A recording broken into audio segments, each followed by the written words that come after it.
David Heatley here from Cycling Inform, and I'm going to be talking about heart rate zones today. Now, heart rate zones are fundamental in being able to measure the intensity of your training, and certainly for years and years and years we've been working on how do we accurately measure the performance and intensity of our efforts, whether we're running or cycling or swimming.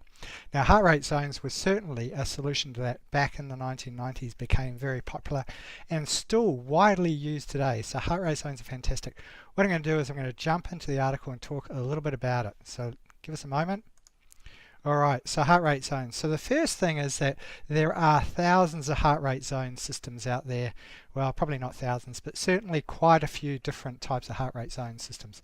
Now, we use the heart rate zone system that is endorsed by Cycling Australia, and we find that that works very well. Now, there are, like I mentioned, a lot of other heart rate zone systems out there, so it's important that if you do choose a heart rate zone system that you stick with it. There's really no big differences between different heart rate zones. There's just subtle differences. But the most important thing, like I mentioned, is that you, whichever heart rate zone system you use, that you stick with it, and that helps avoid confusion. I know when I'm working with athletes, it can sometimes be quite confusing when they're swapping between different heart rate zones. So whichever heart rate zone you choose to use, just stick with it.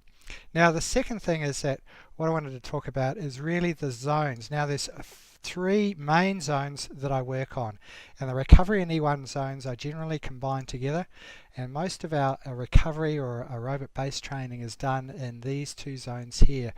The second zone, E2, generally I try not to have my athletes spend too much time in this zone.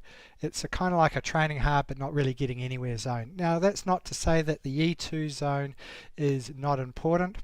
It's just not the most efficient heart rate zone. So it still means that you can train in E2 and still get good results, but where the magic happens is in E1 recovery zones and also E3 and VO2 max.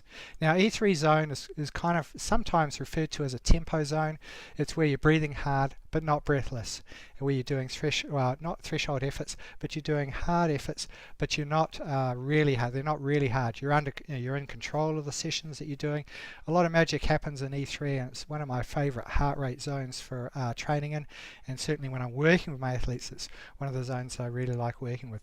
The other zone is VO2 max. Now, this is where you go over threshold. So it's where you're breathing hard and breathless. You'll notice that your breathing will change when you move from E3 to VO2 max. So you'll find that your breathing's under control when you're working in E3, but when you move into over threshold into VO2 max, you'll notice that your breathing will start become laboured and it becomes quite difficult to speak. So that's when you hit VO2, and we generally use VO2 zones for very short intensity intervals, maybe 30 seconds to 2 minutes, but generally not much longer than that.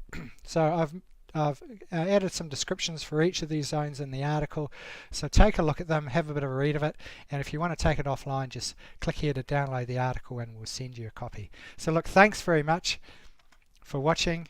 It's been David Heatley here from Cycling Inform, and enjoy your riding. Catch you later.